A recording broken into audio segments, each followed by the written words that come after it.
하나님 말씀은 신약성경 에베소서 1장 3절에서 5절까지입니다. 우리 같이 신약성경 310쪽에 에베소서 1장 3절에서 5절까지 함께 읽겠습니다. 찬송하리로다. 하나님 곧 우리 주 예수 그리스도의 아버지께서 그리스도 안에서 하늘에 속한 모든 신령한 복을 우리에게 주시되 곧 창세전에 그리스도 안에서 우리를 택하사 우리로 사랑 안에서 그 앞에 거룩하고 흠이 없게 하시려고 그 기쁘신 뜻대로 우리를 예정하사 예수 그리스도로 말미암아 자기의 아들들이 되게 하셨으니. 아멘. 아멘. 하나님의 예정이라는 제목으로 말씀의 은혜를 나누고자 합니다.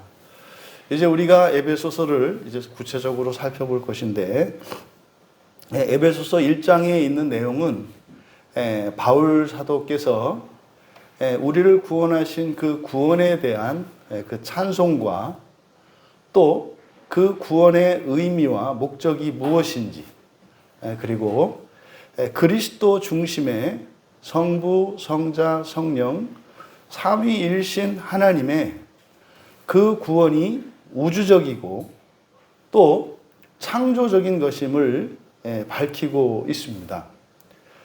그래서 결국 이 그리스도의 통치와 영광이 교회로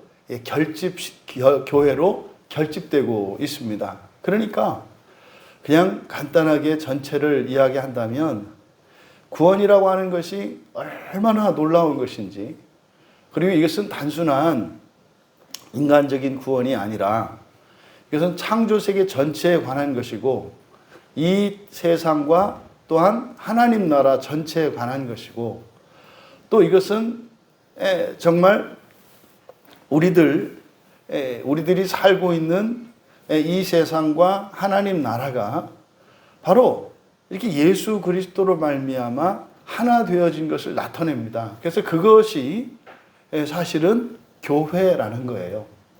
그러니까 하나님의 창조 세계 그리고 하나님의 구원, 이것이 그리스도 중심이라는 것과 그것이 또 현재적으로도 동일하다는 것, 이것이 이제 그리스도의 통치인데 바로 그것이 교회를 통해서 나타나고 있다는 것을 밝히고 있는 것이 1장에 있는 내용입니다. 그러니까요, 바울 사도께서 가지고 있는 구원관, 이제 바울 서신에서 쭉 밝히고 있는 이 구원이 무엇인지, 이 바울 사도의 구원관을 살펴보면 정말 우리들이 가지고 있는 구원관이 얼마나 편협하고 파편적인 것인가 하는 것을 알게 돼요. 그래서 바울 서신에서 나타나는 바울의 이 구원관을 보면은 이미 실현된 구원에서 실현될 구원으로, 그리고 이 지상의 구원에서 천상적인 구원으로, 그리고 인간적인 구원에서 만물의 구원으로, 육체적인 구원에서 영적인 구원으로 인도하려는 것이 하나님의 구원인 것을 나타냅니다. 그러니까요, 구원이라는 말 속에는 이 세상에 존재하는 그 무엇도 포함되지 않는 게 없어요. 이게 하나님이, 그러니까 바울 사도께서 우리에게 가르쳐 주시는 구원관이거든요.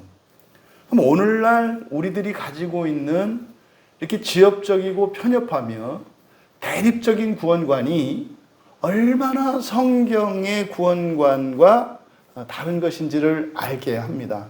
그래서 에베소서를 우리가 이제 쭉 살펴보겠습니다만, 아마 여러분들이 진짜로 이렇게 하늘이 열리고 가슴이 막혔던 가슴이 뻥뻥 뚫리고, 또 사실 그동안은 이렇게 분명하게 이해되지 않고 깨달아지지 않았던 것들을 깨닫는 그런 은혜의 시간이 될 것임을 확신합니다.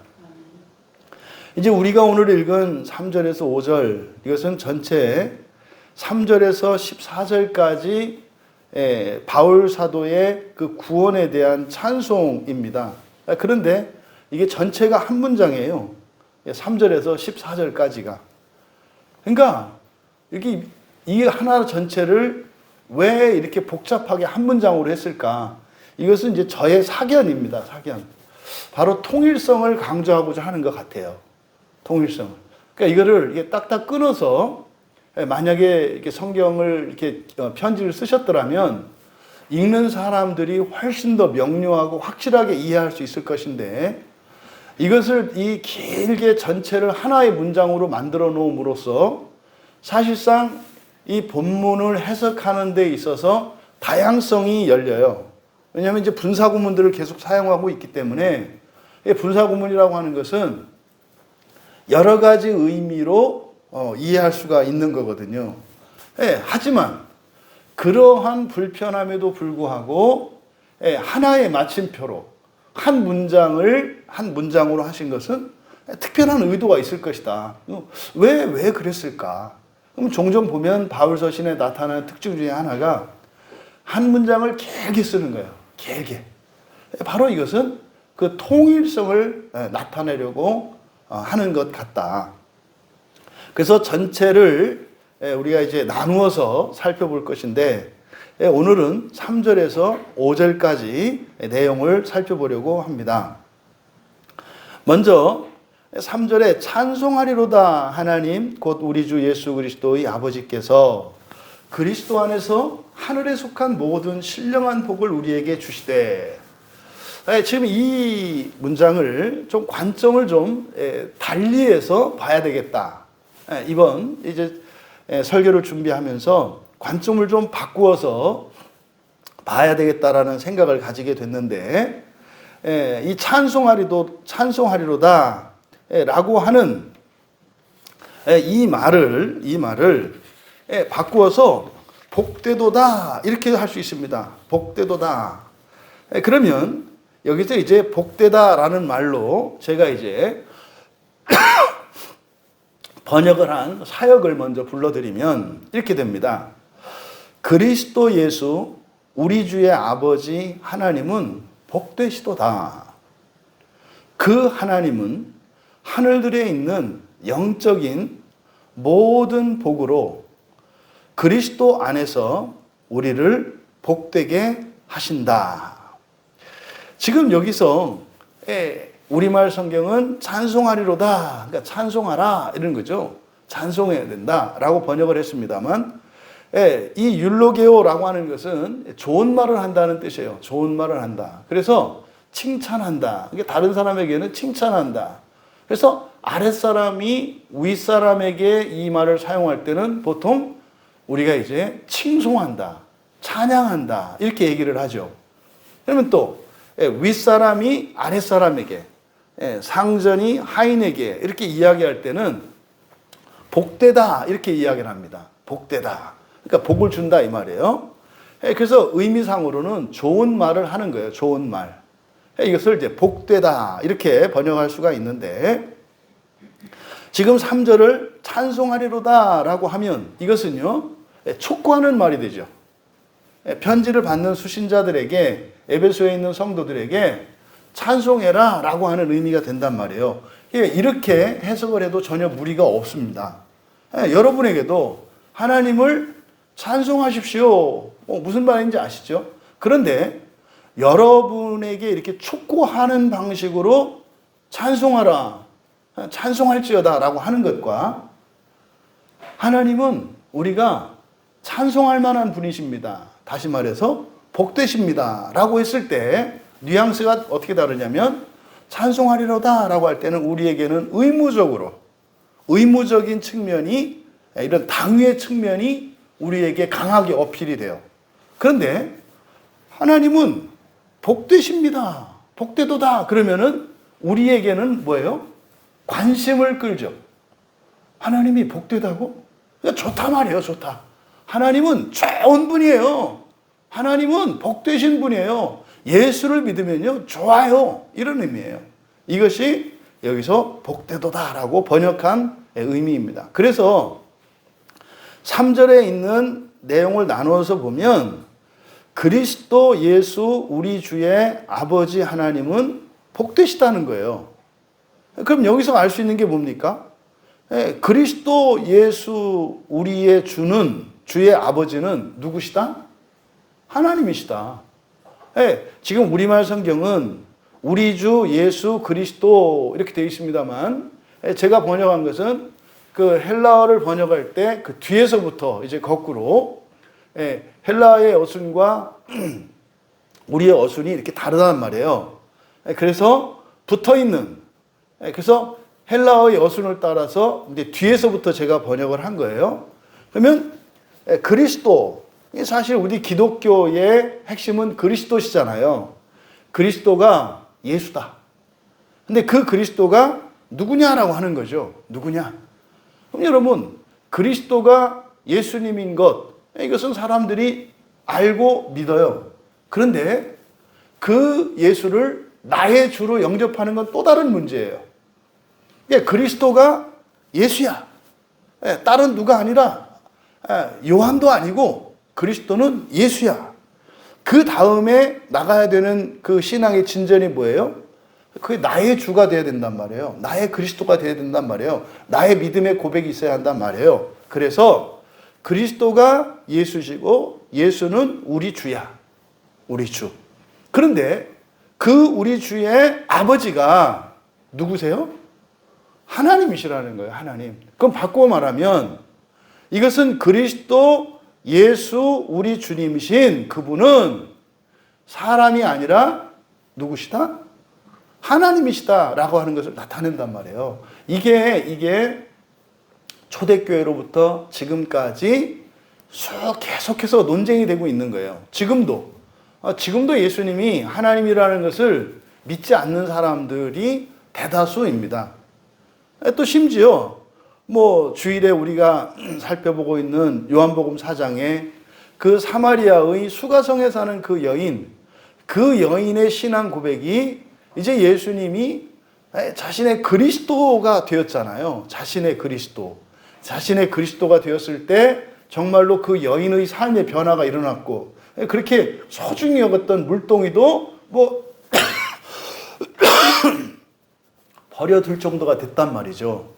그 진술이 바로 그리스도 예수 우리 주예요. 근데 그 주님의 아버지가 하나님이시다. 그런데 그 하나님은 어떤 분이시다? 복된 분이시다. 좋다 이 말이에요. 좋다. 그 하나님은 복되시도다.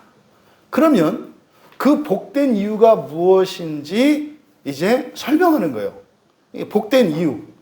그러면 이제 3절의 하반절은 복되신 그 하나님이 왜 복된지, 왜 좋은지를 설명하는데, 그 하나님이 복된 이유가 뭐냐면 하늘들에 있는 영적인 모든 복으로, 하늘들에 있는 영적인 모든 복으로 그리스도 안에서 우리를 복되게 하신다.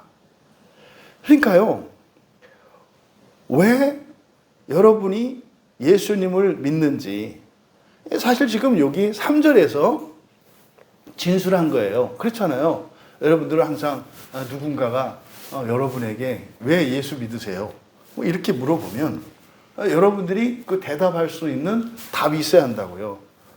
아니 하다못해 여러분이 이렇게 이용하시는 미용실이나 아니면 옷가게나 또 여러분의 이런 단골집들이 있지 않아요? 하다못해 식당까지도 왜 그렇게 거기만 다녀요? 그러면 이유가 있지 않아요? 매일 다니는 그 단골 식당에 누군가가 거기 왜 가요? 그러게 내가 왜 가고 있대? 이렇게 말하는 사람이 어디 있어요? 값이 싸든지 주인이 친절하든지 값은 비싸도 맛이 있든지 아니면 거기에 사용하는 식재료가 다 아주 무공해로 좋은 것이든지 또 아니면 그 이외에 어느 것이 한다는 건 없어요. 분명한 이유를 다 갖고 있잖아요. 근데 놀라울 정도로 그리스도인들이 예수를 믿고 신앙생활하는 분명한 이유가 없어요. 그러니까 이것은 아마 이때 당시의 사람들도 그랬던 것 같아요. 그러니까 바울 사도께서 바로 예수를 믿으면 무엇가 좋은지를 밝히는 거예요. 맨 앞에. 이게 찬송하리로다 라고 번역된 이 말의 의미예요. 그러니까 복되다. 그냥 우리말로 좋아. 진짜 좋아 이 말이에요. 그러면 좋은 이유를 바로 하늘들에 속한, 우리말 성경에는 단수로 되어 있습니다만 복수형으로 되어 있어요. 하늘들에 속한, 하늘들에 있는, 그러니까 하늘들에 속한, 하늘들에 있는 영적인 복. 그러니까요, 이 성경에서 말하는 복은 두 가지 복이 있어요. 두 종류의 복, 크게 말해서 하늘에 있는 복과 땅에 있는 복이 있어요. 하늘에 속한 복과 땅에 속한 복. 하늘에 속한 복은 영적인 복이에요. 땅에 속한 복은 물질적인 복이에요. 그러니까 하나님의 창조 세계를 하늘과 땅으로 나타내는데, 하늘은 영적인 세계라고 하고 땅은 물질적인 세계라고 이야기한단 말이에요. 그래서 하늘에 속한 그런 특별한 영적인 복이 있고 또 땅에 속한 그런 물질적인 복이 있어요. 그래서 이거를 이제 하늘에 신령한 복과 땅에 기름진 복이라고 하죠. 여기서 기름진다는 것은 그냥 살찌기만 한다는 게 아니라 풍성함을 말하는, 부요함과 풍성함을 말하는 거예요. 그러면 지금 바울 사도께서는 여기서 하늘들에 속한 모든 신령한 복, 그러니까 하늘들에 속한 영적인 모든 복, 그러니까 영적인 모든 복이에요. 그러니까 지금 여기서 바울 사도께서 예수님을 믿었을 때 좋은 점이 무엇이라고 설명을 해요? 영적인 복이라고 말해요. 영적인 복. 그러니까 이제 이후에 가면 이 땅의 복, 물질적인 복에 대해서도 나오지요. 그런데 처음에 딱 하는 게 뭐예요? 예수를 믿어서 좋은 거, 그것은 뭐다? 영적인 복이라고 얘기를 하는 거예요. 이걸 먼저 정리를 해야 된다니까요. 이게요, 먼저 그의 나라와 그의 뜻을 구하라고 하셨던 주님의 말씀에 대한 바울 사도적 표현이에요. 영적인 복. 하늘에 있는 그 복을 얻을 수 있는 길은 오직 예수 안에만 있어요. 그런데 땅에 있는 복은 예수 안에만 있는 게 아니에요. 예수님이 아니어도 땅에 있는 복은 있어요. 왜요? 하나님께서 이 땅에 복을 주신 게 있거든요. 그래서 우리가 예수를 믿는 첫 번째 이유, 그러니까 예수를 믿어서 좋은 첫 번째 이유, 유일한 이유, 그것은 하늘에 있는, 하늘에 속한 모든 영적인 복이라는 거예요. 그러니까 모든 영적인 복이니까요. 하늘에 있는 복 가운데에서 하나도 빠뜨린 게 없어요. 근데요, 땅에 있는 복은 모두 다 들어가 있는 것은 아니에요. 여기서 지금 강조하는 것은 하늘에 있는, 그 하늘들에 있는 모든 영적인 복, 예외 없이. 바로 이것을 우리가 예수를 믿는 이유라고 이야기를 한 거예요. 여러분, 복되려면 복된 이유가 있어야 되지 않아요? 좋으려면 좋은 이유가 있어야 되지 않냐 이 말이에요. 좋은 이유가 있다고요. 분명히. 복되면 복된 이유가 있다고요. 그러니까 지금 바울 사도께서 에베소 교인들에게 예수님을 믿으면 복된 분명한 이유가 있다 이 말이에요. 분명한 이유. 이제 그것을 가르쳐 주려고 하는 거예요. 여러분, 여기서 복되다라고 하는 이 말, 이게 찬송하리로다, 뭐 찬양하라 이렇게 되어 있습니다만 70인역 이제 구약 성경을 보면 이 단어들이 사용된 용례들을 보면은 놀랍습니다. 먼저 창세기 9장 26절에 노아의 축복이에요. 그 아들들이 범죄했을 때 가나안에게는 저주를 하고 이제 셈에게는 축복을 하는데, 그때 노아가 셈에게 셈의 하나님 여호와를 찬양하라, 이제 우리말 성경에 셈의 하나님 여호와를 찬양하라 이렇게 되어 있어요. 근데 그걸 직역하면 이렇게 되는 거죠. 셈의 하나님 여호와는, 원래 주격이거든요. 여호와는 복되시다고 말해라. 그러니까 셈의 하나님 여호와는 복되다고, 복되시다고 말해라 이렇게 돼요. 그게 이제 노아의 축복이거든요. 또 창세기 12장 2절에 보면 여호와께서 아브라함을 부르셨잖아요. 아브라함이 이제 부르심을 받잖아요. 그때 여호와께서 아브라함에게 하시는 말씀이에요. 내가 너로 큰 민족을 이루고 내게 복을 주어 내 이름을 창대케 하리니 너는 복이 될 것이다. 그러니까 아브라함에게 고향을 떠나서 지시하시는 땅으로 가라고 해요. 근데요, 내 말을 들으면 너한테 좋아 이 말이죠. 그게 무슨 말이에요? 왜? 하나님이 주시려고 하는 복이 뭔데요? 그 복, 큰 민족을 이루게 한다는 거예요. 큰 민족을. 또 이름을 창대하게 할 거라는 거예요. 그리고 네가 그 복 자체가 될 거라는 거예요. 이게 이제 아브라함을 부르실 때. 그러니까요, 여호와께서 나를 찬양하라 라고 하는 말. 그러니까 이제 선지자들이 여호와를 찬양하라 라고 할 때 이것을 바꾸어서 번역을 하면 뭐예요? 여호와는 찬양할 만한 분이시다. 여호와는 복되시다. 그러면 거기에는 분명한 이유가 제시가 돼요. 그냥 찬양하라면 해. 이게 아니에요. 그러니까 약속이 함께 주어진단 말이에요. 그러니까 우리로 하여금 예수를 믿는 일이 이렇게 우리의 이성으로 이렇게 판단하게 하지 그냥 무조건 믿어 이렇게 안 한단 말이에요, 성경이. 그런데 이제 다분히 지금 번역된 성경에서는 일방적으로 우리에게 하라면 해. 명령조로 되어 있죠. 찬양하라, 찬송할지어다 이렇게 되어 있어요. 또 볼까요? 창세기 14장 20절에 보면 창세기 14장 20절 이것은요, 그러니까 멜기세덱이 그 아브라함에게 이제 한 말이에요. 그러면요, 이게 이제 11조의 근거가 되는 구절이거든요. 그러니까 너희 대적을 내 손에 붙이신 지극히 높으신 하나님을 찬송할지로다. 이게 이제 멜기세덱이 아브라함에게 한 말이에요.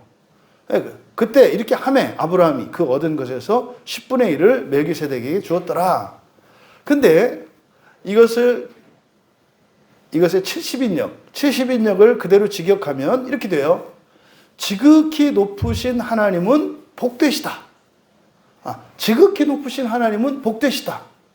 왜냐하면 너의 적들을 넘겨주셨기 때문이다. 이렇게 되어 있어요.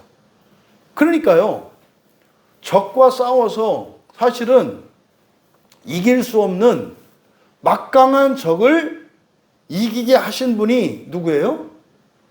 여호와 하나님이라는 거예요. 그러니까요, 여호와 하나님은 복되죠. 그러니까 구약 성경에서 그 다윗과 골리앗의 싸움은 유명하잖아요. 그러니까 다윗과 골리앗의 싸움을 보고 여호와가 복되다고 얘기한단 말이에요. 여호와는 참 복되시다. 그러니까요, 다윗 같은 꼬맹이가 골리앗 같은 거인도 이기게 하시기 때문이다. 여러분, 성경은요, 우리가 예수를 믿고 하나님을 찬양하는 분명한 이유를 우리에게 가르쳐 줘요. 너 나 믿어봐. 내가 너 해줄게. 이런 방식이 아니에요. 분명한 약속이 우리에게 먼저 주어진단 말이에요. 또 출애굽기 18장 10절에 보면은 이제 모세의 장인 이드로가 이제 축복하는 내용이에요. 여호와를 찬송하리로다. 너희를 애굽 사람의 손에서와 바로의 손에서 건져내시고 백성을 애굽 사람의 손 아래서 건지셨도다. 근데 여기도 여호와를 이렇게 이제 목적격으로 번역을 했습니다만 이 주격이란 말이에요. 그러니까 이거를 이제 명령조로 찬송하라라고 하려니까 이걸 이제 목적격으로 바꾼 거죠. 그러니까 이거는 주격이에요. 그럼 어떻게 돼요? 여호와는 복되시도다 이거예요. 여호와는 복되시도다. 왜요? 애굽에서 출애굽하게 해주셨잖아요. 누구 한 사람 죽지 않고 다치게 해주셨잖아요. 그래서 심지어는 바다까지 가르시고 탈출할 수 있도록 해주셨잖아요. 그러니까요, 여호와는 복되시다. 이드로가 역사적 사실을 말한 거예요. 그 사실은요, 이 출애굽기 18장에서 하는 배경은 뭡니까? 그때 백성들은 뭐예요? 하나님이 여호와 하나님 복되지 않아요. 복되지 않아요. 불만투성이거든요. 뭐 삼겹살을 구워주길 하나, 뭐 하다못해 냉동육이라도 좀 해서 뭐 이렇게 뭐 그걸 주나, 아니면은 좀 물 끓여서 볼 수 있는 일회용 뭐 컵라면이라도 주시길 하나. 맨날 만나만 먹으래. 맨날 만나만 먹으래. 그러니까 뭐 아주 불만투성이거든요. 근데 이도로가 그러는 거예요. 야, 아니 그 뭐 맨날 만나 먹는다고 해서 그게 불평할 거냐? 너희들에게 더한 것을 주시고 더더군다나 가나안 땅에 대한 약속을 주셨는데, 야, 뭐 나라면 여호와 하나님을 찬송할 수밖에 없겠네. 여호와는 복된 분이시네. 좋으네. 뭐 이런 거잖아요. 이게 지금 이 찬송하리로다라고 번역되어진 우리말 성경에 신약과 구약에 있는 여러 가지 본문들 전부 이게 찬송해라 라는 의미이기보다는 여호와는 복되신 분인 것을 논리적으로 그리고 설득적으로 우리에게 설명하는 표현이에요. 그러니까 바울 사도도 지금 하나님은 어떻다? 복되시도다. 복되시도다. 그런데요, 이 말씀은 바울 사도께서 그냥 독창적으로 하는 말씀이 아니에요. 사실은 이것은 1차적으로 예수님에 대한 예수님의 말씀에 대한 깨달음이고, 또 하나는 구약 성경에 대한 깨달음이에요. 그래서 예수님 말씀에 대한 깨달음과 구약 성경에 대한 깨달음을 합쳐서 자기의 말로 이렇게 표현하는 거예요. 그러면 바울 사도께서 깨달은 예수님의 말씀은 뭐냐? 복되도다라고 하는 복에서는 대표적인 게 어디예요? 마태복음 5장에. 마태복음 5장에 흔히 말하는 팔복이라고 하는 본문에서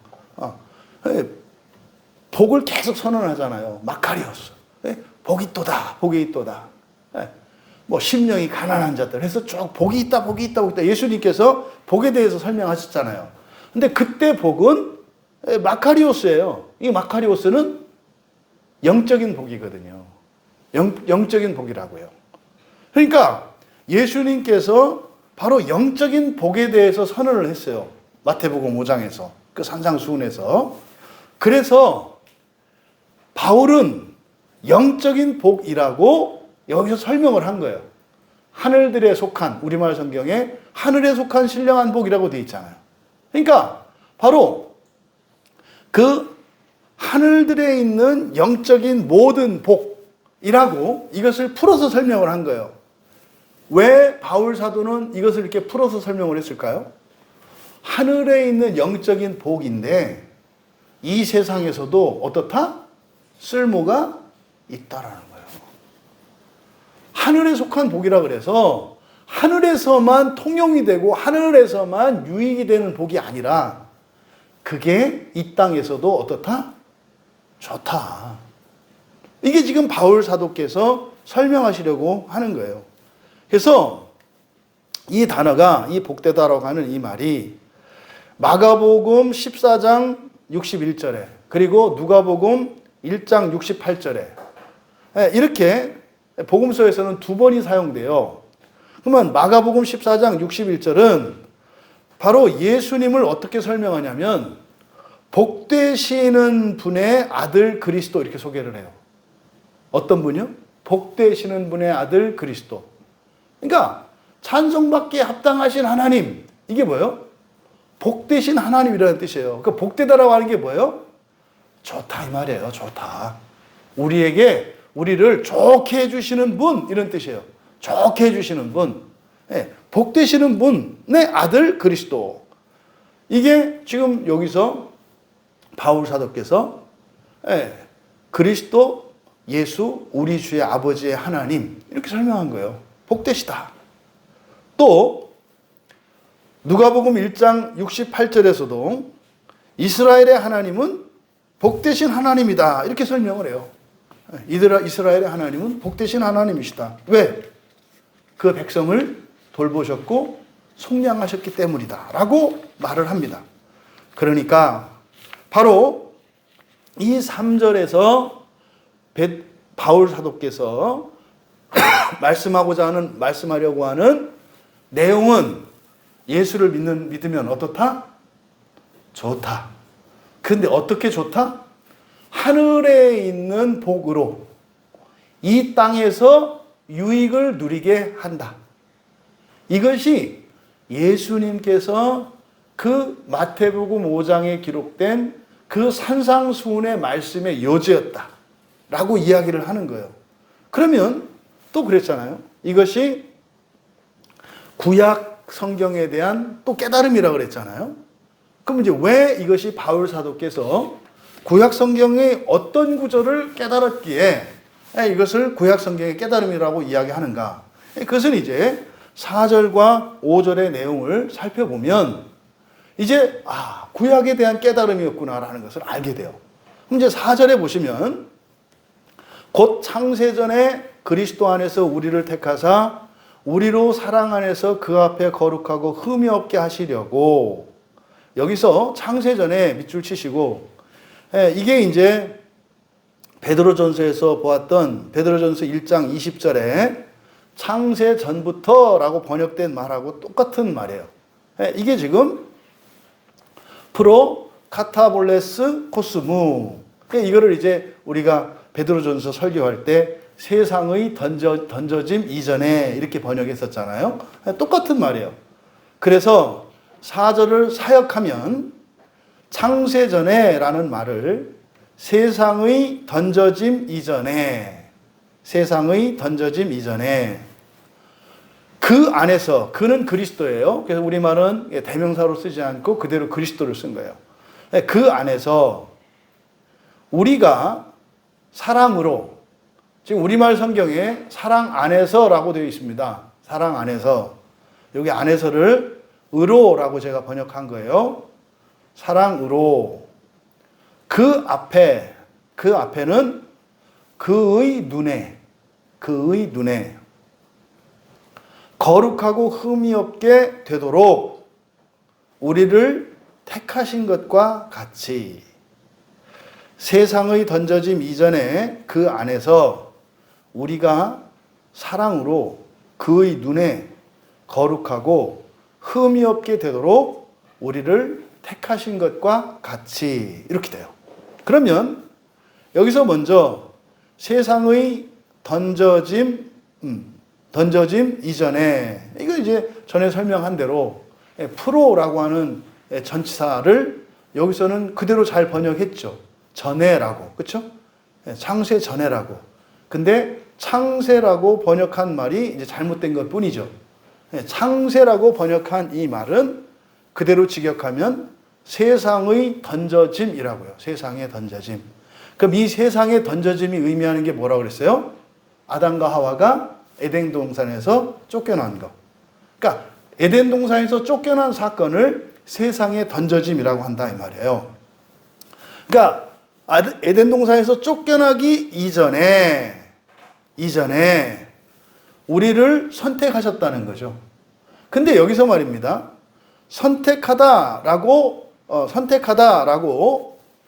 이제 번역을 했는데, 여기서 선택한다는 말은요, 말로 결정한 것을 표현한다는 뜻이에요. 그래서 여기서 이 결정했다, 택하셨다라고 하는 것은 여럿 가운데서 이렇게 선택을 의미하는 것이기보다 결정한 것을 말로 표현했다는 뜻이에요. 그래서 여기서 택하셨다라고 하는 이 말의 의미, 이게 뭐냐면 말로 하나님이 결정하신 것을 말로 하셨다는 거예요. 그러면요, 이것과 관련된 구약의 이사야서 43장 1절에는 야곱아 너를 창조하신 여호와 하나님께서 지금 말씀하시느니라 그러면서 이스라엘아 너를 지으신 이가 말씀하시느니라 내가 너를 지명하여 불렀다 이렇게 얘기를 해요. 내가 너를 지명하여 불렀다. 그러니까요, 알아들을 수 있도록, 하나님의 뜻을 알아들을 수 있도록 말씀하신 것을 말해요. 야곱아, 이스라엘아, 이렇게 말씀으로 부르는 것을 말해요. 이거를 지명하여 불렀다. 지명했다는 게 뭐예요? 이름을 불렀다는 거예요. 이름을 불렀다. 그러니까 여기서 택하셨다라고 할 때 이 택함은 하나님께서 직접 우리에게 말로, 언어로 발화하셔서, 말씀을 하셔서 우리를 택하셨다고 말하는 거예요. 이게 이제 이사야서 43장에 이스라엘과 야곱에 대한 그 계시거든요. 근데요, 하나님이 사람에게 직접 말씀하신 최초의 사건이 뭘까요? 말씀하신 최초의 사건? 그건 에덴 동산에서 아담을 부르신 사건이죠. 아담아. 이게 여기서 말하는 택하다예요. 아담아. 그럼 보세요. 아담을 언제 부르셨죠? 여호와 하나님이 아담을 부르시며 그에게 이르시되 내가 어디 있느냐. 이게 언제예요? 타락 사건 후예요. 일 저지르고 나서 아담아라고 불렀어요.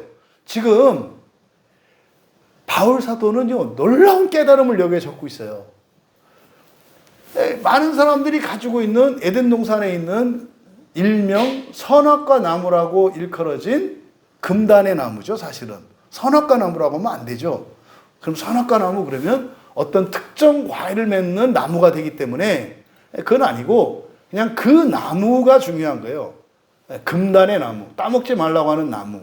왜 그 나무를 두셨는지 그것은 우리가 그냥 교리적으로 하나님의 선하신 뜻 안에 있다 이렇게 이해가 되는데 그게 명쾌하게 이해가 안 되는 거예요. 근데 바울 사도께서 지금 여기서 그걸 설명하시는 거예요.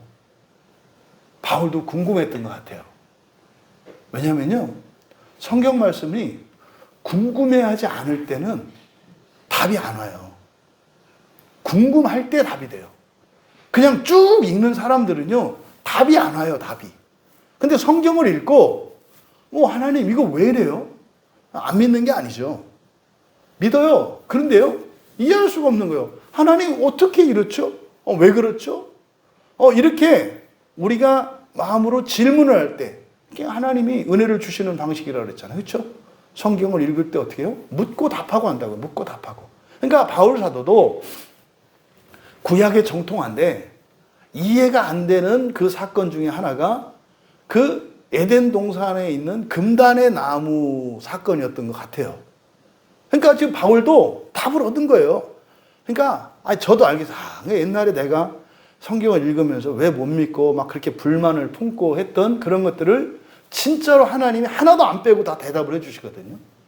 그건 이거였고 이렇게 아주 진짜로 자장할 정도로 하나하나 알려주셔서 제가 가졌던 생각들이 참 무식하고 어리석은 생각이었다는 것을 하나님은 오해한 것이었다는 것을 가르쳐 주세요. 그러니까요, 바울 사도께서도 그랬던 것 같아요. 그러니까 여기서 바로 택하다라고 하는 이 말이 의미하는 거 뭐요? 부른 거예요. 불러서. 목소리로 불러서 택한 걸 말해요. 그러니까 그때 여호와 하나님께서 사람에게 처음으로 이렇게 음성으로 발화하셔서 부르신 사건, 바로 타락 이후에 그 동산에서 아담을 부르신 건데, 그때 아담을 부르신 거예요. 아담아! 이게 뭐예요? 이게 택한 거다고요. 아담아. 그러면 에덴 동산에서 여호와 하나님이 아담과 하와가 금단의 나무의 열매를 따먹고, 야, 이거 큰일 났다, 하지 말라고 하시는 거를 했다. 그래서 타락했잖아요. 불순종했잖아요. 그런 그들을 불렀어요. 그러면 부르신 목적이 무엇이었다는 것을 밝히는 거예요? 사랑으로 그의 눈에 거룩하고 흠이 없게 되도록 부르셨다고 얘기를 하는 거예요.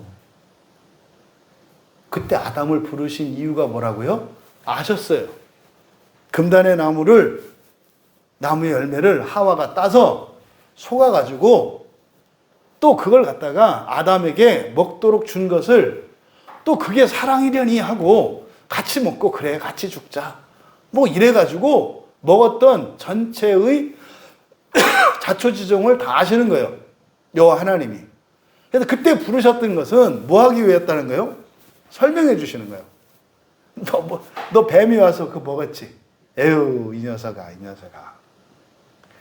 내가 그렇게 좋은 거면은 너한테 먹지 말라고 했을까? 먹지 말라고 했을 때는 이유가 있지 않았겠어? 하면서 사실은 뭐 이렇게 이제 환상으로 쫙 보여주시는 거지. 먹고 난 뒤에 그들이 에덴 동산에서 쫓겨나고 있게 될 이제 오늘 광야교 이 시간까지 쫙 이렇게 보여주시는 거지. 이렇게 되는 거야. 그럼 그때 아담도 하와도 그 말씀을 듣고 회개하겠죠. 아, 진짜 어리석었네요. 그래. 이래서 먹지 말라고 한 거야. 알겠어? 네. 이게 사랑으로 온전케 하시는 하나님의 구원의 방식이라는 것을 가르쳐 준 거예요. 얼마나 많은 사람들이 구약 성경을 읽고 벌벌벌 떨고 뭐 하나님을 뭐 무서운 하나님이고 난 그래서 구약 성경을 보면 하나님이 무섭고 완전 원맨쇼예요. 그런 거 아니라는 거예요. 최초의 타락 사건조차도 먹지 말라고 금하셨던 그 사건조차도 사랑으로 온전케 하시기 위한 거였다고요. 사랑으로 온전케 하시려면 어떤 일이 먼저 일어나요? 범죄가 일어나요. 사랑으로라는 것은 범죄가 먼저 일어난다고요. 범죄와 범죄에 대한 용서에서 사랑을 느끼잖아요. 그러니까요. 금단의 나무를 에덴 동산에 지정하신 목적이 뭐였다고 말씀하는 거예요? 하나님의 사랑을 가르쳐 주려고. 하나님의 사랑을 가르쳐 주려고. 잘못을 하고 용서를 받고 끝까지 믿어줄 때 사랑을 느껴요. 그러니까 신약의 복음만 사랑이 아니라 구약의 모든 율법이 사랑이었다는 거. 그러면요, 여기서 우리가 율법의 목적이 무엇인지를 가르쳐 주신 거예요. 율법은 어기면 죽어. 이게 아니라 율법을 어기는 죄인인데도 불구하고 용서하시는 분인 것을, 사랑의 하나님이신 것을 알려주기 위해서, 알게 하기 위해서 주신 게 율법이라는 거예요. 여러분, 지금 여기 4절에 담겨 있는 바울 사도의 율법에 대한 깨달음, 그래서 바울 사도가 믿음, 소망, 사랑, 믿음, 소망, 사랑으로 결론을 짓는 거예요. 여러분, 이 에크레고마이, 말로 결정한 것을 하는. 그래서 이 택하다라는 일반적으로 얘기하는 선택의 개념이 아니에요. 그래서 여기서 택했다라고 하는 이 에크레고마이, 이것은 바로 에덴 동산에서 아담을 부르신 사건. 그리고 사실은 구약에서 이스라엘을 부르신 사건. 그들이 범죄했을 때 불러요. 우리도 마찬가지예요. 오늘날도. 우리가 죄 가운데 있을 때 하나님 생각이 나요. 교회 생각이 나요. 이게 뭐예요? 이게 여기서 말하는 에크레고마예요. 그러니까 이 에크레고마의 목적은 뭐예요? 하나님의 사랑을 깨닫게 하시려는 목적인 것을 말하고 있는 거다. 놀라운 얘기입니다. 여러분, 우리가 범죄했을 때 부끄러워해야죠. 또 죄 짓는 것을 싫어할 뿐만 아니라 두려워해야죠. 뭐를? 그 결과를. 사실은 두려워할 게 아니라 뭐예요? 싫어야 된다고. 왜? 내가 겪어야 되니까. 두려워할 게 아니라 싫어해야 될 거예요. 그러니까요, 무서워서 피하는 게 아니라 더러워서 피해야 된다 이 말이에요. 지옥은요, 무서워서 안 가는 게 아니라 더러워서 싫어서 안 가는 거라니까요. 불순종하는 거는요, 싫어서 안 하는 거라니까요. 싫어서. 바로 이렇게 사랑에 이끌려서 하나님 말씀에 순종해야 한다는 것을 우리가 다시 한번 깨닫게 되죠. 그렇게 에덴 동산에서 아담을 부르신 사건, 거룩하고 흠이 없게 하시려고 하는 거예요. 근데 여기서 그 앞에라고 번역이 되어 있는데, 그 앞에, 이게 정확한 표현은 아니에요. 앞에라고 하는 말이. 의미상으로는 비슷합니다만, 카타라는 말과, 엔 오포이온, 그래서 눈 안에 있는 대로 이런 뜻이에요. 그러니까 사실은 눈앞에서 이렇게 얘기할 수 있죠. 눈앞에서. 그러니까 눈에 보이는 대로, 그러니까 눈 안에 있는 대로 뭐 이런 뜻이거든요. 그래서 이거를 뭐 이렇게 이제 앞에라고 하기보다는 눈에라고 하는 것이 정확하겠다. 왜? 여기서 의미하는 것은 이 눈에라고 이렇게 말씀하신 것은 종말론적으로 하나님의 마지막 심판을 염두에 두고 있는 것처럼 보여요. 우리가 마지막 심판을 받을 때 어떻게 해요? 주님 앞에 선다고요. 근데 앞에 선다라고 할 때 그 앞에 서는 것은 이렇게 위치적으로 우리 앞에 있는 뭐 예수님, 이렇게 심판주로서 이렇게 표현한 게 아니라 여기서 뭐라고 했어요? 엔 오퍼이온, 그래서 눈 안에라고 했다고요. 눈 안에 있는 대로. 그러니까 의미상으로는 주님 앞에 선다는 뜻이야. 그런데 문자적으로는 눈 안에 있대. 그러니까요, 이미 우리가 어디 있어요? 주님의 눈 안에 있다는 것을 나타내요. 그러니까 심판이라고 하는 게 이렇게 해서 심판을 해서 이렇게 해서 이렇게 내 품으로 끌어들일 거냐 아니면 내칠 거냐를 결정하는 게 아니라 이미 어디에 있다고요? 주님의 눈 안에 있대. 눈 안에. 근데요, 눈은 그냥 뭐 어디가 있는 공간이 아니잖아요. 기능을 갖고 있잖아요. 눈은 뭐예요? 통찰을 하잖아요. 그래서 안에 있지만 뭐 다 익었는지 안 익었는지, 온전하지 않은지 그걸 또 판단한단 말이에요. 그래서 이 두 가지 의미를 동시에 나타내는 말이 놀라운 말이죠. 눈 안에 있는데 또 밖에 있는. 그러니까 우리의 죄는 밖에 있고 우리의 존재는 주님 눈 안에 있다 이 말이에요. 그래서 우리가 해야 되는 건 뭐예요? 분리시키는 거예요. 분리시키는 거. 죄와 우리를 분리시켜서 죄는 벗어버리고 우리는 주님 안에 들어가면 되는 거예요. 근데요, 이거의 최고 방해물이 누구예요? 그리스도인들이에요. 분리시키려고 했더니 옆에서 아니요, 죄 하나예요, 하나 그런단 말이에요. 죄하고 죄는 하나예요. 그러니까 분리시키면 안 돼요. 뭐 이러는 거죠. 그래? 그럼 지옥에 던져야 되겠네. 그러니까 요 긴장이 교회 안에 이 교인들의 잘못된 이 구원관과 잘못된 신관, 잘못된 이 신앙에 대한 이런 지식들이 오히려 스스로를 괴롭게 하고 자기의 몸된 교회에 자해를 가하는 것 같은 일들이 일어나요. 그러니까 지금 여기서 그 앞에라고 번역한 이 카테노피온이라고 하는 이 말을 간단히 이렇게 취급하고 넘어갈 수 있는 말이 아닌 거예요. 주님 안에 있지만 또 주님의 판단은 또 밖에 있는. 그래서 그러니까 이건 뭐예요? 존재론적으로, 그렇죠? 안에 있다는 것은 존재론적으로. 또 따라 그랬으니까 판단이에요. 그러니까 존재론적으로나 하나님의, 그러니까 예수님의 심판에서 어떻게 거룩하고 흠이 없게. 그러니까 여기서 거룩하고 흠이 없다는 것은 존재론적인 완전함, 또 행위, 살아왔던 그 모든 행위들에 대한 옳음, 이것을 다 의미하는 거예요. 그러니까 지금 그의 눈에 거룩하고 흠이 없다라고 하는 것은 결론적으로 어떤 뜻이에요? 존재론적으로도 완전하고 그의 삶도 완전한 걸 말해요. 그의 삶도. 그러니까 그때 에덴 동산에서 여호와 하나님께서 아담을 부르셨던 것은 아담은 아직 첫 창조에서 새 창조로 가는 중이기 때문에 아직 완성태가 아니란 말이에요. 인간으로서, 사람으로서는 완전하지만 하나님이 세우신 그 계획에서는 아직 못 미쳤단 말이에요. 1단계야, 1단계. 그래서 그때 아담을 부르셔서 어떻게 하려고 하셨다? 존재론적으로 온전하게. 다시 말해, 그럼 부활의 상태잖아요.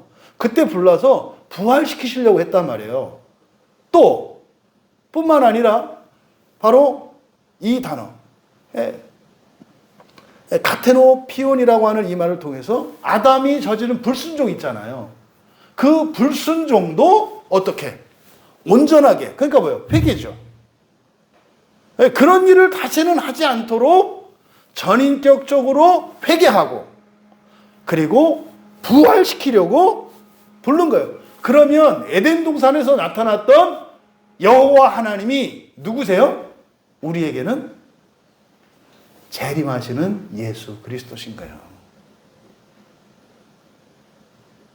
이해됐으면 좋겠어요. 에덴 동산에 있었던 그 사건은 우리에게는요, 종말론적으로 재림하실 그 예수 그리스도 앞에 서는 사건이라고요. 그럼 보세요. 그때 아담과 하와가 어떻게 했어요? 숨었잖아요. 그러면 그때 아담과 하와가 숨었던 사건은 종말론적으로 뭘 의미해요? 지옥으로 가는 걸 의미하는 거예요. 바울 사도는 아담과 하와는 그럴 필요가 없었다. 그럴 필요가 없었다. 그때 어떻게 했어야 한다? 그냥 주님 앞으로 나갔어야 했다. 사랑으로 온전케 하시는 것이기 때문에 우리의 흠이나 결함 때문에 지옥에 던지는 게 아니라 지옥은 스스로 가는 것이었다. 바울 사도는 구약의 율법에 매여서 살았던 사람이기 때문에요. 아마 이 깨달음을 얻었을 때요, 펑펑 울었을 것 같아요. 펑펑 울었을 것 같아요. 그렇게 두려움에 벌벌 떨고, 이것도 어기면 어떡하나, 또 저것도 어기면 어떡하나. 왜?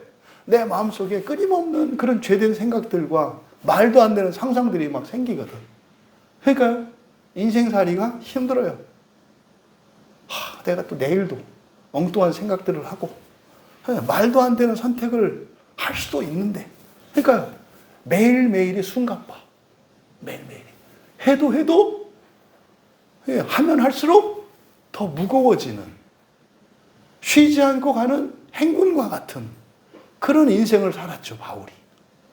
근데요, 이 한마디로 그 모든 것을 율법의 저주에서 완전히 벗어난 것을 알 수 있고, 율법의 저주에서 우리가 두려워할 필요도 없고 그 아래 있을 필요도 없다. 왜? 하나님의 구원의 뜻이 이런 것이기 때문에 이것을 여기서 밝히고 있는 것이다. 주님께서 사랑으로 존재론적으로 뿐만 아니라 우리가 살아왔던 모든 과거사도 거룩하고 흠이 없게 하실 줄 믿습니다. 이 바울 사도가 우리에게 전해주는 놀라운 구원의 계시예요. 이어서 5절에 그 기쁘신 뜻대로 우리를 예정하자 예수 그리스도로 말미암아 자기의 아들들이 되게 하셨으니, 여기를 그대로 사역하면 우리를 자녀 삼기로 예정하셨다. 왜냐하면 4절이 그렇게 됐잖아요. 끝에 4절이 세상의 던져짐 이전에 그 안에서 우리가 사랑으로 그의 눈에 거룩하고 흠이 없게 되도록 우리를 택하신 것과 같이 5절로 우리를 자녀 삼기로 예정하셨다. 여기 이제 앞서서 설명할 때 그때 아담과 하와가 뒤로 숨고 물러나지 않았더라면 그때 예수님, 그 여호와 하나님으로 나타나는 예수님이 하시려고 하는 일이 뭐였다는 거예요? 자기의 아들들이 되게 하시려고 했다. 부활이잖아요. 범죄 이후에 에덴 동산에 여호와께서 거니신 목적은 부활시키시려고 오셨다는 거예요. 이게 우리를 자녀 삼기로 예정하셨다. 그리스도 예수로 말미암아 자신 안으로 그의 뜻의 기뻐하심을 따라. 그러니까 그 부활이 무엇인지를 설명하는 거예요. 바로 그리스도 예수로 말미암아 자신 안으로 그의 기뻐하심을 따라. 그러면요, 여기서 우리를 자녀 삼기로 예정하셨다. 여기서 이제 예정하다라는 말이 프로 오리조. 이게 호라이즌, 호리조, 이게 경계를 긋다라는 뜻이죠. 그래서 프로니까 미리예요. 미리 경계를 정하다. 이게 이제 예정하다입니다. 미리 경계를 정하다. 프로 오리조. 어떻게? 자녀 삼기로. 여기서 이제 우리말 성경에서는 자기의 아들들 뭐 이렇게 복수형으로 되어 있습니다만 헬라 원문은 단수예요, 그냥. 그래서 휘오테시아니까 휘오스 플러스 티테미거든요. 티테미는 두다 이런 뜻이에요. 두다. 근데 휘오스는 자녀, 그러니까요, 아들이죠, 아들. 아들로 삼다. 그래서 이거는 자녀 삼음이에요, 자녀 삼음. 그러니까 자녀 삼기로 예정하셨다 이런 거예요. 무엇으로? 마찬가지로 사랑으로. 자녀 삼기로 예정하셨다.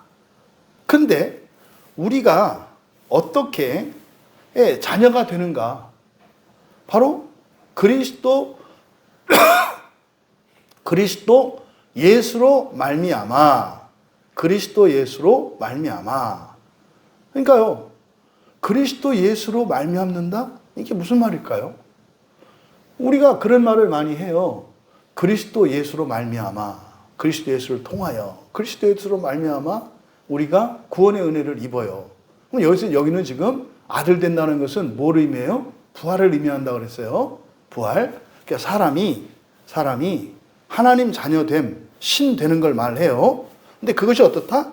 그리스도 예수로 말미암는데요. 그럼 그리스도 예수로 말미암다는 게 그냥 뭐 하나님의 은혜, 하나님의 주권 이렇게 얘기할 수 있습니다만 그거는 뭐 은혜도 안 되고 감동도 안 되고 사실은 실감이 안 나요.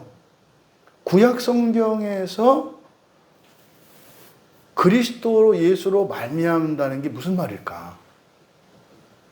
왜 우리가 부활을 하는데 그게 그리스도 예수로 왜 말미암다고 할까? 그게요. 창세기 1장 26절이에요.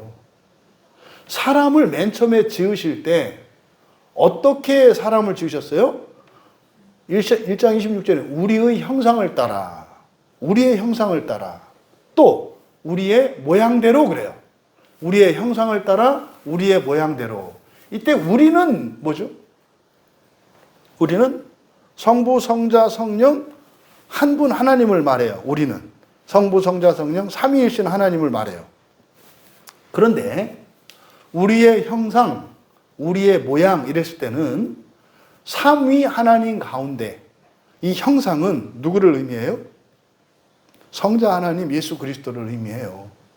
그거를 골로새서 1장 15절과 히브리서 1장 3절에서 밝혀요.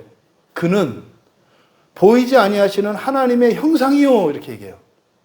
보이지 하시는 하나님의 형상이요. 그러니까 하나님의 형상할 때 이 하나님은 누구겠어요? 삼위일신 하나님이에요. 성부, 성장, 성령 삼위일신 하나님. 그러니까 삼위일신 하나님의 형상. 이거는 누구예요? 성자 하나님, 제2위이신 성자 하나님. 이게 창세기 1장 26절에 우리의 형상을 따라라고 하는 말이에요. 또 히브리서 1장 3절에서도 그 본체의 형상이라 그래요. 그 본체의 형상이라. 바로 예수 그리스도가 형상이세요. 누구의? 삼위 하나님이. 그러면 성령 하나님은요? 삼위 하나님의 거룩한 영이시고요. 네, 성자 하나님은 삼위 하나님의 형상이시고요. 성부 하나님은요? 삼위 하나님의 신성이신 거예요. 그러니까 성부 하나님, 성령 하나님, 성자 하나님이 한 하나님이세요. 근데 이게 시간 속으로 들어오니까 어떻게 해요? 본성적인 신성으로서의 성부 하나님, 영으로서의 성령 하나님, 또 형상으로서의 성자 하나님 이렇게 설명이 된다고요. 그런데요, 이거는 나누는 표현이 아니에요. 한 분이에요. 왜? 하나님은 영이시다 그러잖아요. 하나님 자체가 영이세요. 근데요, 또 형상을 가지셨어요. 그럼 보세요. 여기서 그리스도 예수로 말미암아 부활한다라고 하는 뜻이 뭐예요? 사람이라고 하는 존재 자체가 우리의 형상대로 지어졌기 때문에. 그러니까 사람이라는 존재는요, 무엇이 되기 위해서 창조된 거예요? 형상되기 위해서. 하나님의 형상되기 위해서. 근데 하나님의 형상이 누구예요? 예수 그리스도라니까요. 그래서 예수 그리스도로 말미암아 부활한다고 하는 의미가 바로 창세기 1장에 흔히 말하는 창조 협약이라고 하는 성부, 성자, 성령 하나님 사이에 있었던 그 창조 협약에 대한 말씀인 것을 여기서 나타내고 있어요. 또 우리를 자신 안으로, 우리말 성경은 예수 그리스도로 말미암아 자기의 아들들이 되게 하셨으니 이렇게 되어 있습니다만, 여기는 자기 안으로요. 예수 그리스도로 말미암아 자기 안으로. 그러면 자기 안으로라고 하는 것은 뭐겠어요? 이게 이제 에베소서를 쭉 읽어가면 이게 무슨 말인지 더 구체적으로 와닿는다고요. 뭐요? 만유의 연합과 통일을 말하는 거예요. 자기 안으로, 자기 안으로. 그러니까 사람은 이 세상에 흙으로 지으신 존재인데 예수 그리스도의 형상을 따라서, 하나님의 형상이신 그리스도를 따라서 창조하심으로써 장차 이 사람이라고 하는 존재는 어디로 들어가요? 우리 속으로 들어간다 이 말이에요. 우리 속으로 들어갈 존재다 이 말이에요. 그러니까 우리 안으로, 연합 속으로. 그래서 하나님 안에 연합한다고 하는, 이 말을 할 때 사람들이 막 이렇게 이의를 제기하고 막 화를 내는 사람들이 뭐라고 얘기를 하냐면, 그러면 우리가 하나님과 연합하면 그럼 우리가 하나님과 똑같이 된다는 말이냐?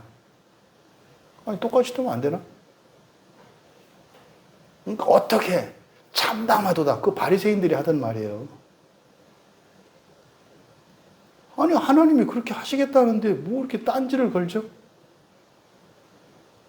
그렇다 그래서 성부, 성자, 성령이 삼 위로 계시잖아요. 그런데요, 그 권능과 영광이 같다, 다르지 않다 그랬잖아요. 그러면요, 같으시면서도 삼 위로 계세요. 그럼 우리가 하나님의 연합 속으로 들어간다고 할 때 우리가 하나님과 똑같아지는 것은 아니에요. 하나님과 하나 되지만 우리는 하나님의 지체로서 그 안에 들어가는 거예요. 그러니까 그 신비가 교회 안에 있다 이 말이에요. 우리가 교회에 속하면 지체로서 교회에 우리가 몸이 되죠. 이게 지금 잘못된 게 뭐예요? 여러분이 교회입니다 이래요. 누가? 이재철 목사.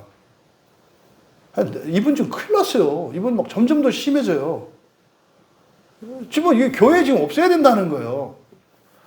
그리고 어떤 분들은 성전이라는 말을 하면 안 된대요. 성전이란 말은. 성전은 예수님이 다 허물어서 이제는 성전이라는 말을 하면 안 되고 예배당 없어야 된다는 거예요. 왜 그런지 몰라요. 아니, 참, 돌아가실 거 살려주셨더니, 암투병 오래 하셨거든요. 그게 정말로 하나님이 살려주신 거 아니겠어요? 근데 병 고쳐가지고 지금 하는 말이, 교회에 지금 예배당 없애라. 다 흩어져라. 그러면서 너희들이 성전이다.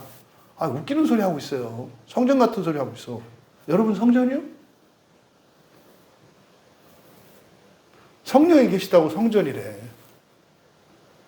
여러분, 교회 안에 있을 때 우리가 성전이 돼요. 교회 없이 독자적으로 성전이 안 돼요. 그러니까 우리는 어떤 그림을 가지고 계셔야 되냐면, 교회가 있고요. 예? 교회라고 하는 큰 원에 우리 교인들 한 사람 한 사람이 작은 원으로 이렇게 교집합으로 이렇게 붙어 있는 거예요. 이렇게. 그래서 우리의 성전됨은 교회와 교집합으로 있는 이 부분이, 여기가 성령이죠. 그럼 교회도 마찬가지예요. 교회가 완전히 거룩합니까? 아니죠. 교회도 마찬가지예요.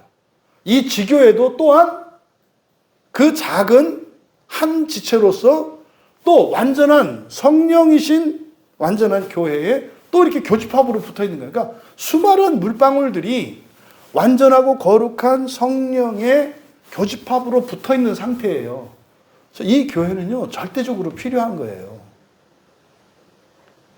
그럼으로써 우리의 불완전성이 성령으로 말미암아 끊임없이 거룩하게 되고 흠이 없게 되어지면서 우리들 개인이 점점 온전해지고 우리 교회도 점점 온전해지고 한국 교회도 점점 온전해지고 지금 현존하는 지구상에 있는 모든 교회도 점점 온전해지고 과거와 미래에 주님 오실 때까지 이 땅에 존재할 모든 교회와 모든 성도들이 점점 온전해져 가는 거예요. 내가 이재철 목사님을 실명으로 거론하는 것은 조심하라고 얘기를 한 거예요. 조심하라고. 심각할 정도로. 제가 이제 이분 설교를 요새 의도적으로 들어요. 근데 지금, 큰일 났어요. 큰일 났어요. 계속, 11조 하지 마라, 뭐 하지 마라. 지금 그게 무슨 의미인지를 몰라. 11조 안 하면 구원 못 받나요? 그렇지, 어느 교회에서는 11조를 가지고, 중직자를 뽑을 때 조건으로 삼는다. 그딴 게 어딨냐. 그러면 돈 없는 사람은 중직자가 뭐 때문에. 여러분, 한국교회에 돈이 없어서 헌금 못하는 사람 아무도 없어요. 돈 없어서 헌금 못하는 사람 아무도 없다니까요. 근데 그분은 얘기하는 거 보면은 그분이 있던 교회가 다 부자들, 잘난 사람들이 많이 가는 교회예요. 박사에 또 이렇게 부잣집에 왜 젠틀하잖아요. 그분 아내가 출판사 사장이에요. 그분은 돈도 많고요. 밥 걱정 해본 적 없고요. 학비 걱정 해본 적 없어요. 돈 걱정 해본 적 없거든요. 그러니까 교회가 왜 자꾸 돈 하느니 월세 한번 내본 적이 없어요. 그러니까 그게 뭔지를 몰라요. 교회가 월세 못 나서 다 교회가 문 닫고 교회가 없어지는 거를 그분은 이해 못 해요. 왜요? 한 번도 배고파 본 적이 없어요, 그분은. 늘 젊었을 때부터 늘 부자로 살았고요. 늘 풍성하게 살았어요. 그러면서 뭘 돈 걱정하냐고. 여러분, 이게 문제예요. 지금 유명한 목사님들 되게 부자들이에요. 부자 출신들이에요, 대부분. 부족한 것 없이 젊었을 때부터 쭉 살았던 사람들이라고요. 그러니까 왜 돈 하냐고요? 돈 없으면 이 세상에 못 살아요. 근데요, 그 돈이요, 많이 하라는 거예요? 아니라니까요. 과부의 두 렙돈이 부자가 한 엄청난 돈보다 많다고 하셨잖아요. 여러분, 헌금은 많이 해야 돼요? 헌금 안 하는 사람이 교회 중직자가 될 수 있을까요? 그 말도 안 되는 소리죠. 나라에서도 세금을 안 내는 사람은 그 나라의 시민이 될 수 있나요? 없잖아요. 그러니까 돈 주고 시민권을 사는 게 아니에요. 돈은 뭡니까? 나의 의사표시죠. 나는 이 나라의 시민입니다라고 하는 의사표시예요. 헌금은 뭐예요? 헌금을 하니까 구원받고 헌금하니까 자격 갖는 게 아니라 헌금하는 것은 나는 교회의 지체가 되겠습니다라고 하는 믿음의 표시예요. 헌금은 어떻게 하는 거예요? 형편대로 하면 돼요. 근데요, 아니, 여러분들이 세례문답을 할 때 맨 끝에서 세례 받기 전에 서약을 하잖아요. 그는요, 직분을 줄 때 헌금을 얘기하지 않아요. 세례 받을 때 서약한 거예요. 세례 받을 때 뭐 하기로? 교인의 의무를 지키고 헌금을 하기로 서약을 한다니까요. 직분과 상관이 없어요. 그럼 이 양반 좀 있으면은 세례 없을 거예요. 이제 보세요. 왜? 이제 하다 보면 자기의 오류를 발견할 거거든요. 아, 이게 교회만 없애서는 안 되겠구나. 생각해보니까 이게 장로 되고, 이렇게 직분에 갈 때 이때만 서약하는 게 아니라 세례 받을 때도 서약하는 거구나. 그러니까 자기가 이제는 헌금 할 필요 없다고 얘기를 했으니까 그 주장을 물리지 않으려면 어떻게 해야 돼요? 세례문답 할 때 이 헌금과 주일 성수와 이런 기본적인 의무들을 다 물러야 돼요. 그러니까 아마 보세요. 이제 머지않아 저분이 회개하지 않으면 세례도 필요 없다고 할 거예요, 이제. 성찬도 필요 없다고 할 거예요. 사실은 성찬이 이미 없어졌죠. 교회가 없어요. 그러니까 이거는 이제 근데 성례에 대해서는 함부로 건들지 못하니까 노골적으로 모르겠어. 설교하셨는지는. 여러분 지금 심각해요. 이런 분들이 지금 적지 않아요. 적지 않아요. 여기서 바로 자신 안으로. 그러니까요. 예수 그리스도로 말미암아 자신 안으로. 이게 왜요? 우리의 형상대로. 할 때 우리의. 그러니까 이 우리가 의미하는 것이 바로 뭐예요? 우리의 형상. 그러니까 우리 안으로. 우리의 형상이니까. 우리가 형상이 됐어. 그럼 누구의 형상이야? 우리의 형상이잖아요. 우리가 누구예요? 하나님이잖아요. 그러니까 하나님 안으로. 그래서 부활은 하나님과의 연합 속으로 들어가는 것임을 나타내고 바로 우리의 형상에서 그 형상이 성자 하나님이신 것을 골로새서와 히브리서 기자를 통해서 우리가 깨닫게 돼요. 그러니까요. 바울 사도께서 그리스도 예수로 말미암아 자신 안으로라고 하는 이 의미가 바로 창세기 1장 26절에 그 창조 협약의 의미가 그리스도 안에서 어떤 뜻인지를 밝힌 것이다. 그리고요. 그의 뜻에 기뻐하심을 따라 이렇게 돼 있어요. 그의 뜻에 기뻐하심을 따라. 여기서 기뻐하심이라고 한 것은 유도키아라는 말이거든요. 유도키아. 그러면 이게 이제 실제로 성경에서 어떤 의미일까? 마태복음 11장 26절에는 이것을 뜻으로 번역해요. 마태복음 11장 26절에 올소이다. 이렇게 된 것이 아버지의 뜻이니이다. 이렇게 됐어요. 뜻으로 번역했어요. 근데 문자적으로는 기뻐하는 것이에요. 그래서 누가복음 2장 14절에서는 지극히 높은 곳에서는 하나님께 영광이요 땅에서는 하나님이 기뻐하신 사람들 중에 평화로다 하니 이때 기뻐하심으로 또 번역을 했어요. 또 누가복음 10장 21절에도 누가복음 10장 21절의 맨 끝에 올소이다 이렇게 된 것이 아버지의 뜻이니이다. 또 뜻으로 번역을 했어요. 그러니까 여기서 기뻐하심으로 번역한 이 유도키아라고 하는 것은 성부와 성자와 성령의 일치를 말하는 거예요. 성부와 성자와 성령의 일치. 그러니까요. 성자께서 성부의 뜻을 따라 성부 하나님과 일치할 때 이게 기뻐하심이에요. 그러면 이 기뻐하심은 삼위 하나님의 한 위격의 기뻐하심이 아니라 사실은 모두의 기쁨인 거예요. 그러니까 일치를 통한 일치를 말하는 거예요. 일치. 그러니까 그의 뜻에 기뻐하심을 따라서라고 한 것은 뭡니까? 성부 하나님과 성자 하나님과 성령 하나님 그리고 부활하는 우리 모두가 일치되는 것을 말해요. 여러분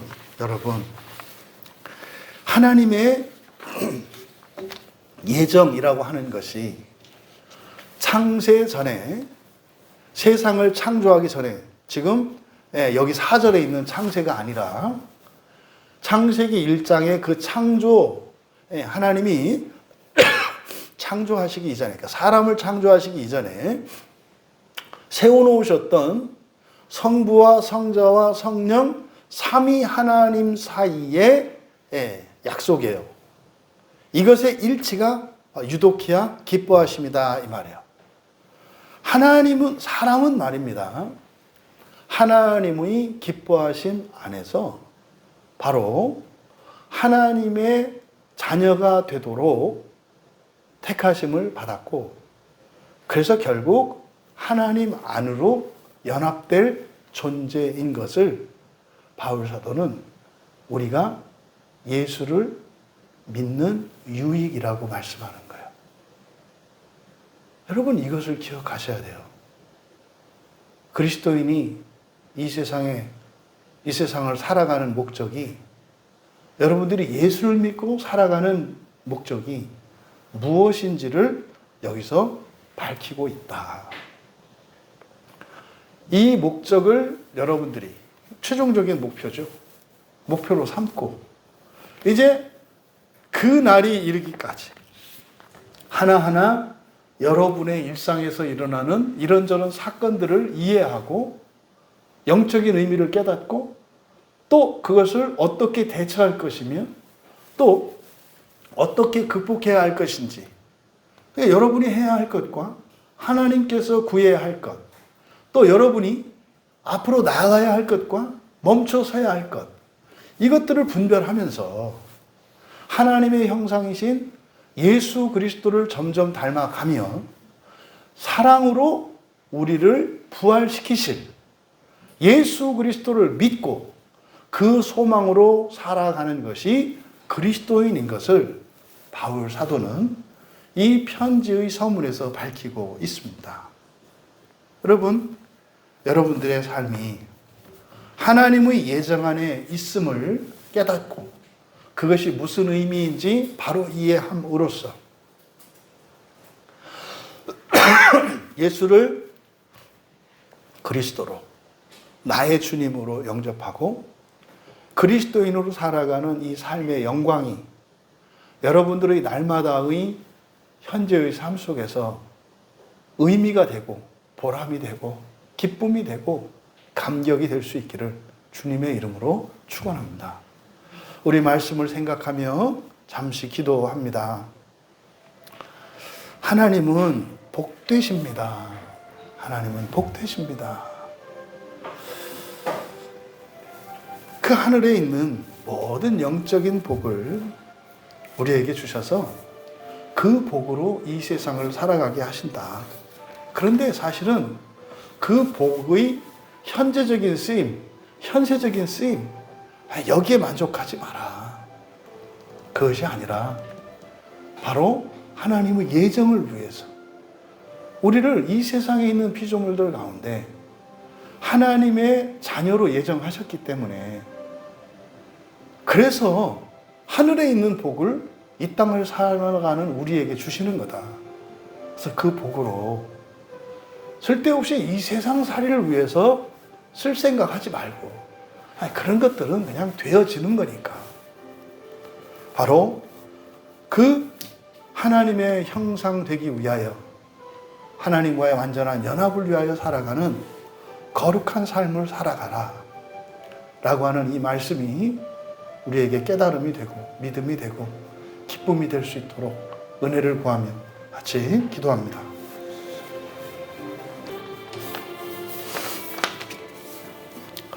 하나님 아버지, 저희들이 예배 소설을 이제 펼치며 바울 사도께서 맨 처음으로 저희들에게 주신 이 교훈은 그리스도인의 영광이 무엇인지 가르쳐 주시는 것이었습니다. 이 자본주의 시대에 이 세상의 즐거움과 영화를 위하여 살아가는 수많은 사람들에 섞여서 살아가는 우리 그리스도인들이 추구해야 하는 것이 무엇이며 또한 그것이 우리의 진정한 능력이요 영광인 것을 가르쳐 주신 이 사도의 말씀이 이 말씀을 듣는 저희들 뿐만 아니라 이 세상에 속한 모든 그리스도인들과 모든 사람들에게 전파되고 깨달아지고 믿어지게 하여 주셔서 이 세상을 위해서는 경쟁하고 싸우며 해치고 죽이며 살아갈 수밖에 없는 것을 절감하게 하시고 서로 살리고 도우며 사랑하며 살아가게 하는 하나님 나라의 삶으로 변화될 수 있도록 저희들을 사용하여 주시옵소서. 저희들을 차고 넘치고 흘러가는 그 은혜가 이 세상을 하나님 나라 더욱 닮아가게 되는 은혜의 역사가 되게 하여 주시고 무엇보다 참된 구원을 위하여 살아가는 저희들로 하나님이 기뻐하시는 삶이 되게 하옵소서. 감사하며 예수님의 이름으로 기도하옵나이다. 하늘에 계신 우리 아버지여, 이름이 거룩히 여김을 받으시오며 나라에 임하옵시며 뜻이 하늘에서 이루어진 것 같이 땅에서도 이루어지이다. 오늘날 우리에게 일용할 양식을 주옵시고 우리가 우리에게 죄 지은 자를 사하여 준 것 같이 우리의 죄를 사하여 주옵시고 우리를 시험에 들게 하지 마옵시고 다만 악에서 구하옵소서. 대개 나라와 권세와 영광이 아버지께 영원히 있사옵나이다. 아멘.